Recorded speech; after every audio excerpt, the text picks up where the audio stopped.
ప్రేక్షకులకి ఆ లలితాంబిక అమ్మవారి యొక్క అనుగ్రహం పరిపూర్ణంగా కలగాలని మనస్ఫూర్తిగా కోరుకుంటూ మనం ఈరోజు చెప్పుకోబోయేటువంటి టాపిక్ ఏమిటి అంటే జూన్ 5, 6 తారీఖులు పర్టికులర్గా ఈ యొక్క 5 గ్రహాలు పర్టికులర్గా పంచగ్రహ కూటమి అంటారు. అంటే గురువు, శుక్రుడు, రవి, బుధ, చంద్రుడు.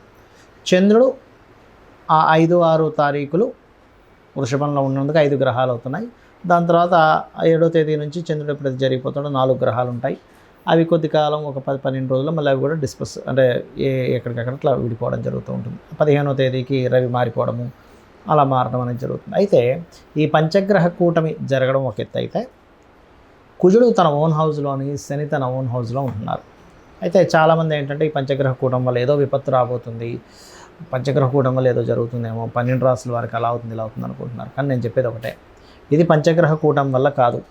ఏదైనా అంటే యుద్ధ సంబంధించినవి ఏవైనా సరే వచ్చినా కూడా మనకి ఈ సంవత్సరం మొదలవడమే క్రోధినామ సంవత్సరము అనేది, అంటే గొడవలు, క్రోధము, గొడవలు, ఒకరి మీద ఒక ద్వేషాలు, వీటి వల్ల సంభవిస్తున్నటువంటి అంశం. కాబట్టి ఇది సంవత్సరం, తెలుగు సంవత్సరంకి వచ్చినటువంటి నామముకున్నటువంటి సంబంధం ఒకటి. కుజుడు తన ఓన్ హౌస్లో ఉంటున్నాడు, ఫైరీ సైన్ అంటారు. అంటే గొడవలకి కారక స్థాన సంబంధంగా అక్కడ ఓన్ హౌస్లో ఉన్నాడు. శని తన ఓన్ హౌస్లో ఉండి శని యొక్క దృష్టి కుజుడి మీద ఉంది. అలా ఎప్పుడైతే శని యొక్క దృష్టి కుజుడి మీద ఉండి కుజుడు అలా ఉన్నాడో అది మెయిన్గా కారణమవుతూ ఉంటుంది. మరి ఇది ద్వాదశ రాశుల వారికి ఏ విషయాల్లో జాగ్రత్తగా ఉండాలి, ద్వాదశ లగ్నం ఆ రాశి వారికి ఏ విషయాల్లో బాగుంటుంది అనేటువంటి విషయాలు ఇప్పుడు మనం తెలుసుకుందాం. వృశ్చిక లగ్నము, వృశ్చిక రాశి. వృశ్చికం వారికి కనుక చూసుకున్నట్లయితే మీకు ఈ పంచగ్రహ కూటమి 5, 6 తేదీలు మరియు ఓన్ హౌస్లో కుజుడు ఫైరీ సైన్లో ఉన్నాడు. దాని మీద శని దృష్టి ఉన్నందుకు ఈ 45 రోజులు ఉండేటువంటి కుజుడి యొక్క ప్రభావము, ఇంకొక 1 year ఉండేటువంటి శని ప్రభావము, ఈ 5, 6 తేదీలు ఉండేటువంటి పంచగ్రహ కూటమి, దాని తర్వాత ఒక 4 గ్రహాలు కలిసి ఉన్న ఒక 10 రోజులు 15 రోజుల వరకు ఉంటుంది. దాని తర్వాత అలా విడిపోతాయి. అయితే ఇది వీటి యొక్క ప్రభావం ఎలా ఉంది ఏమిటనేది మనం తెలుసుకున్నట్లయితే పంచగ్రహ కూటమి ప్రధానంగా మీకు జాగ్రత్తలు ఏం చేసుకోవాలి అని చెప్పి చూసుకున్నట్లయితే ఇక్కడ ఇన్వెస్ట్మెంట్స్ విషయంలోని, కొన్ని రీసెర్చెస్ చేసేటువంటి అంశాల్లోని, షేర్ మార్కెటింగ్ రిలేటెడ్ సంబంధించిన అంశాలలోని, సంతానం కోసం ఎవరైతే మనకి చూడండి, ఎందుకంటే పంచమ స్థానం అనేటువంటిది పాపకత్తెరలో పడింది. సో పాపకత్తెరలో పడ్డందుకు సంతానం కోసం ప్రయత్నం చేసేటువంటి వారు కాస్త జాగ్రత్త వహించాలి ఇక్కడ. అదేవిధంగా ఈ కుటుంబ అధిపతి ఎవరైతే ఉన్నారో ఈ కుటుంబాధిపతి కూడా కాస్త మీకు సప్తమ స్థానంలో అస్తంగత్వం దోషం ఏర్పడిన ఏరియాలో ఉన్నాడు, కానీ అస్తంగత్వం ఏర్పడలేదు అక్కడ. కాబట్టి మీకు సంపాదన అంతా కూడా కొంతవరకు బయట దేశం నుంచి రావడము, అండ్ అదేవిధంగా అంటే సప్తమంలో అధిక గ్రహాలు ఉన్నప్పుడు విదేశీ యోగాలు ఇస్తూ ఉంటుంది. కాబట్టి ఇటువంటి వాటి మూలంగా వస్తుంది. కాకపోతే ఇక్కడ పంచగ్రహ కూటమి వల్ల కొంత షేర్ మార్కెట్ ప్రధానంగా జాగ్రత్త తీసుకోవాలి. మనీ ఇచ్చేటువంటి విషయంలోని, సంతాన సంబంధించిన విషయంలో చూసుకోవాలి. అయితే ఇక్కడ 6లో కుజుడు ఓన్ హౌస్లో ఉన్నందుకు శత్రువుపై జయం ఉంటుంది. శత్రువుపై ఖచ్చితంగా మీరు సక్సెస్ పొందుతారు. కాంపిటీషన్ రిలేటెడ్ వాటిలో చక్కగా రాణిస్తారు. కాకపోతే మీకు అర్ధాష్టమ శని యొక్క ప్రభావం కూడా ఉన్నందుకు కొంచెం నిందలు పడడం కానివ్వండి, కాస్త వాహనం మీద వెళ్ళేటప్పుడు కొంచెం జాగ్రత్తగా ఉండడం కానివ్వండి, వాహనం అనుకోకుండానే మాటమాటికి ఏదో ఒక డ్యామేజ్ అవ్వడం, ఏదో ఒక రిపేర్ రావడం కానివ్వండి, ఇటువంటివి వస్తూ ఉంటాయి. అయితే మీరు చేయవలసిన దేవత ఆరాధన ఏమిటి అని చెప్పి చూసుకున్నట్లయితే ముఖ్యంగా మీరు ఆంజనేయ స్వామి, నరసింహస్వామి లేదా సుబ్రహ్మణ్యేశ్వర స్వామి ఆలయాలకు రెగ్యులర్గా వెళ్తూ ఉండండి. ఉపాసన ముఖ్యంగా ఏదైనా శక్తి దేవత ఉపాసన లేదా ఓం కాలభైరవాయ నమః అనే నామస్మరణ చేస్తూ ఉండండి. గోవులకు క్యారెట్స్, బెల్లము తినిపించండి. అన్ని విధాలా మీకు బాగుంటుంది. ఈ పంచగ్రహ కూటమి కానివ్వండి, శని మరియు కుజుడు ఒకే రాశిలో ఉన్న, అంటే తన స్వక్షేత్రాల్లో ఉండే వీక్షణ కానివ్వండి, ఇట్లాంటి వాటి వల్ల మనకి గోచారంలో అనేకమైన మార్పులు, అది ప్రజల మీద పడేటువంటి ఎఫెక్ట్ లేదా దేశాల మీద పడేటువంటి ఎఫెక్ట్ ఎలా ఉన్నా కూడా శాస్త్రం మనకేం చెప్తుంది అనేటువంటి చాలా ముఖ్యమైన అంశం.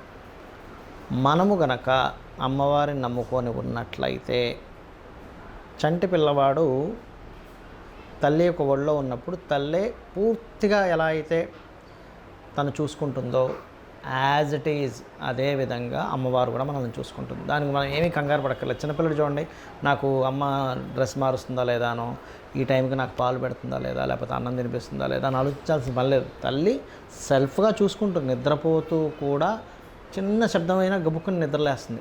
అలాగే అమ్మవారు కూడా మనం చూసుకుంటుంది. అయితే ఇక్కడ మనం చేయవలసింది ఏమిటి?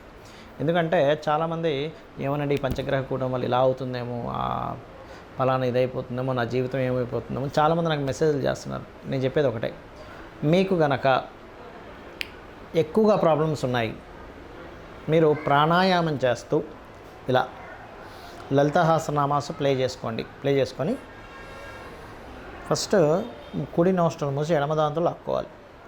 ఇప్పుడు లలిత సహస్రనామాలు యూట్యూబ్లో పెట్టుకొని శ్రీమాత, శ్రీ మహారాజ్ని, శ్రీమత్ సింహాసనేశ్వరి అయింది, లాక్కున్నారు, క్లోజ్ చేశారు.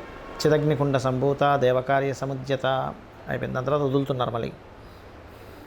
ఉద్యద్భాను సహస్రాభ చతుర్బాహు సమన్వితాయై నమః.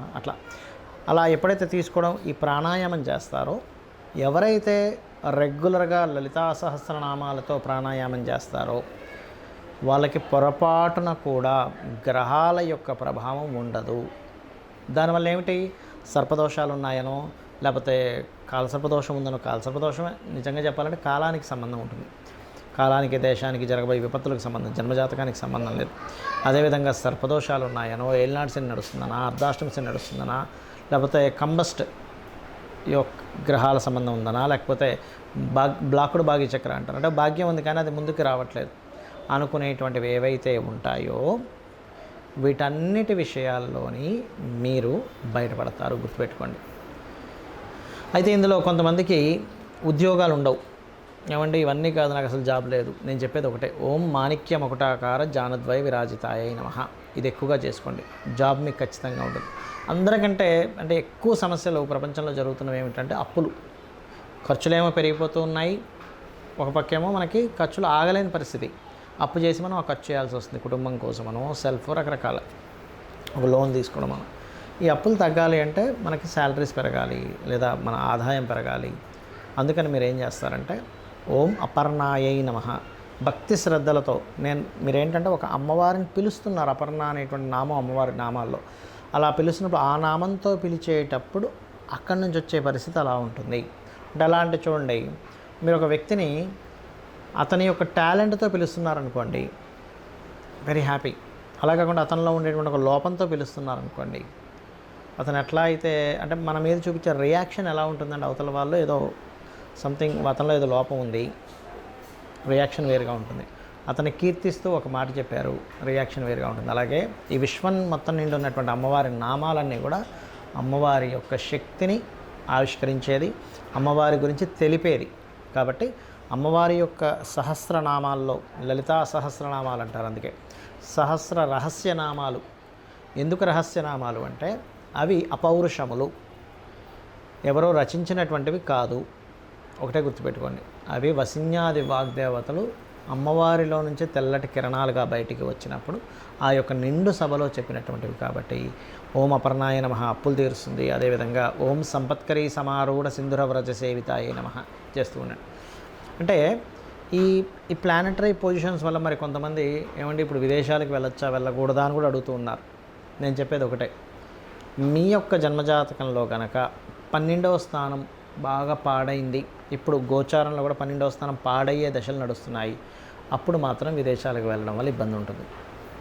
అది లేదు, ఏ ఇబ్బంది ఉండదు. మీకు ప్రపంచవ్యాప్తంగా ఎన్ని మార్పులు జరుగుతున్నా అక్కడికి వెళ్ళిన వారు వెళ్తూ ఉంటారు, చక్కగా వాళ్ళ యొక్క లైఫ్ స్టైల్ని కొనసాగిస్తూ ఉంటారు విదేశాల్లో. ఎందుకంటే విదేశాల్లో జనాలు ఉండరా, చాలామంది ఏంటంటే ఏమో అక్కడికి వెళ్తే ఇరుక్కుపోతామేమో, ఏదో అయిపోతుందేమో. బయట దేశాల్లో కూడా కొన్ని కోట్ల మంది ప్రజలు బ్రతుకుతున్నారు, ఇది మనం అర్థం చేసుకోవాలి. అంతేగాని అక్కడికి వెళ్ళి ఏదో అయిపోతున్నామో, ఇక్కడికి వెళ్తే ఏదో అయిపోతున్నామో భయంలో బ్రతకకండి. కాలంలో గ్రహాలు మారుతూ ఉంటాయి. పంచగ్రహ కూటములు వస్తూ ఉంటుంది, షడ్గ్రహ కూటమి వస్తూ ఉంటుంది, సప్తగ్రహ కూటములు కూడా వచ్చాయి గతంలో.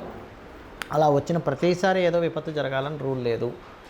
కాకపోతే ఏంటంటే ఎప్పుడైతే పాపగ్రహాలు తన ఓన్ హౌజెస్లో ఉండి వీక్షణలు ఉంటాయో, ఈ వీక్షణల వల్ల ప్రకృతిలో కొన్ని మార్పులు వస్తూ ఉంటాయి.